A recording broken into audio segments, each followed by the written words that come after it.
조갑재 TV 시청자 여러분 안녕하십니까. 2021년 10월 17일 저녁 7시입니다.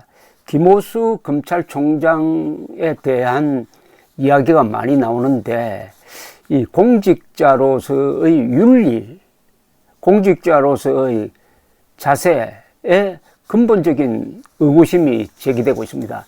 성남시의 고문 변호사를 했다는 것도 조금 끔찍하지만은 지금 서울중앙지검이 이재명과 그 측근들을 수사를 해야 되는데 20일 동안 성남시청을 수색하지 않다가 요사이 김만배 영장이 기각된 다음에 여론이 들끓어 가지고 이거 부실 수사 때문만이 아니라 오히려 고의적으로 부실 수사를 해가지고 영장 기각을 유도한 것 아니냐 하는 의구심까지 솟구치니까 부랴부랴 압수수색을 했는데 이번에는 또 성남시장실과 성남시장 비서실은 빼고 맹탕 수색을 했다는 겁니다.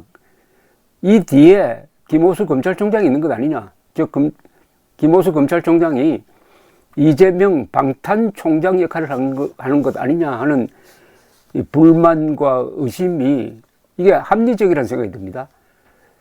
오죽하면은 한겨레신문이 지난 5월에 이례적으로 당시 김호수 검찰총장 후보자를 비판한 적이 있습니다. 그걸 좀 소개를 해드리겠습니다. 이렇게 썼어요. 김 후보자가 임기 중 대통령 선거가 치러지는 검찰총장에게 무엇보다도 요구되는 정치적 중립에 대한 의지를 분명히 밝히고 검찰개혁을 가장 중요한 소임이라고 말한 점은 긍정적으로 평가할 만하지만은 작년에 공직에서 물러난 뒤 변호사로서 라임 옵티머스 관련 사건을 수임하는 등 국민 눈높이에 맞지 않게 처신한 점은 뼈아픈 성찰이 필요한 대목이라고 지적했습니다. 바로 이거죠. 어떻게 라임 옵티머스 관련 사건을 수임할 수가 있느냐. 아무리 변호사로서 공직에서 벗어났다고 하지만은 누가 봐도 차기 검찰총장 후보로 1순위로 거론되던 그 시간대에 어떻게 검찰이 수사를 하고 있는 라임 옵티머스 관련 사건을 수임할 수가 있느냐. 아무리 수임료가 비싸다 하더라도 이걸 한겨레신문이 제기를 했습니다. 지난해 4월 법무부 차관에서 퇴임한 김오수 당시 검찰총장 후보자는 작년 9월부터 올해 4월까지 법무법인에서 일하면서 라임 옵티머스 관련 사건 4건을 수임한 것으로 나타났습니다. 물론 법무부 차관은 수사에 직접 영향을 미치는 자리가 아니라고 하지만은 그리고 실제로 김오수 후보자는 관련 수사 보고를 받은 적 없다고 밝혔지만은 직접적인 이해 충돌은 아니더라도 고위공직자 출신이 국민적 공분을 사고 있는 사건을 수임하는 것은 부적절하다 하는 비판을 한겨레신문이 했으니까 뭐 더 말할 것도 없습니다. 이 사설은 김 후보자는 라임 옵티머스 펀드 운영자들을 변론한 사실은 없다고 해명했지만 펀드 판매사를 변호한 것도 본질에서는 다르지 않고 검찰총장이 된다면 관련 사건 지위를 회피하는 등 각별한 주의를 기울여야 할 것이다 라고 했습니다. 자, 그런데 오늘 국민의힘 대선 주자 중 한 명인 윤석열 전 검찰총장 측이 정색을 하고 김오수 검찰총장 그리고 이정수 서울중앙지검장을 비판을 하면서 직무유기와 직권남용 책임을 져야 한다고 논평을 했습니다. 윤석열 총장 측 전 총장이죠. 윤석열 전 총장 측 공보실장인 이상일 씨는 논평을 내면서 검찰 지도부가 이재명 후보 범죄를 은폐하기 위해 수사를 방해하고 있다는 국민의 의심이 커지고 있다.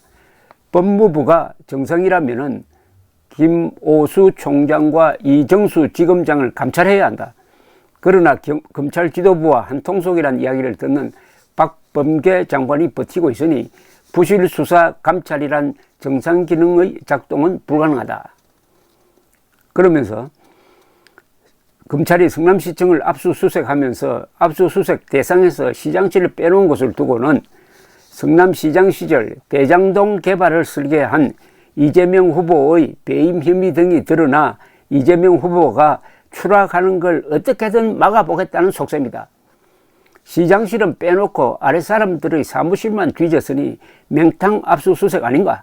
이는 꼬리를 자르기 위해 안간힘을 쓰는 이재명 후보의 발뺌 작전을 거들고 몸통으로 지목된 이재명 후보에게 면죄부를 주려는 것이니 검찰이 욕을 100번 먹어도 싸다 라고 했습니다. 그러면서 김 총장과 이 지검장이 각각 송영길 민주당 대표, 박범계 법무장관과 고교 동문이라는 점을 지적하면서 검찰 수사가 왜 이리 흐리멍텅하고 엉망인지 알 수 있다고 했네요.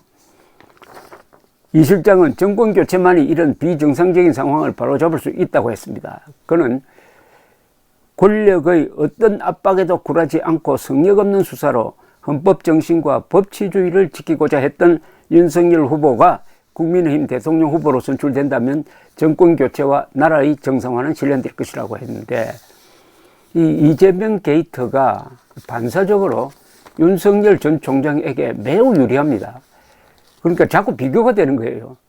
김오수가 지금 지휘하고 있는 수사와 윤석열 당시 총장이 지휘했던 조국 수사가 비교가 되는 겁니다.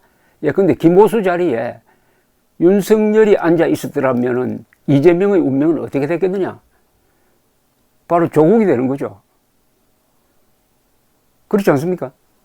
자꾸 이렇게 식으로 비교를 하니까 상대적으로 윤석열 대단했다 하는 쪽으로 지금 여론이 좀 기울고 있는 것 아니냐 하는 생각이 듭니다.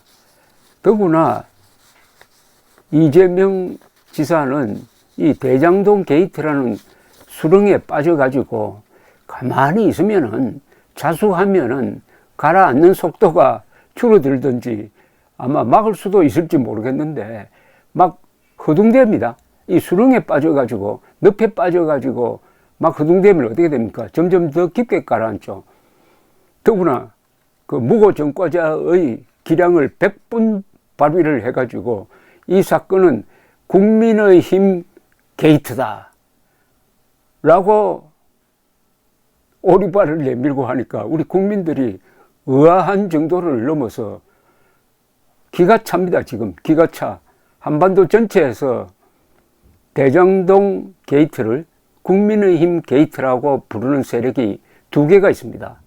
하나는 이재명 세력이고 또 하나는 김정은 세력입니다.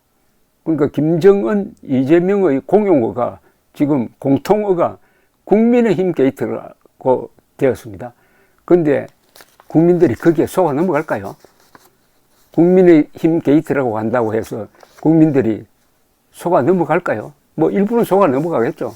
이재명 골수 지지자는 뭐라고 하든지 이재명 말을 따라갑니다. 그러나 내년 대선은 결국 중간에 있는 사람들이 결정하는데 한국의 중도 성향 사람들은 합리적이고 온건하다는 특징을 갖고 있습니다. 어쨌든 김오수, 이정수 이런 사람들이 이재명 방탄검사단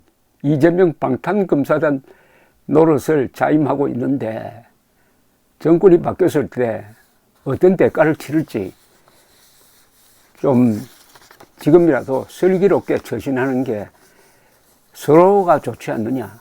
즉 대한민국도 좋고 본인들도 좋지 않겠느냐. 검찰의 권위에도 어떤 영향을 줄지 신중하게 한번 생각해 볼 시점이 되지 않았느냐 하는 생각이 듭니다. 감사합니다.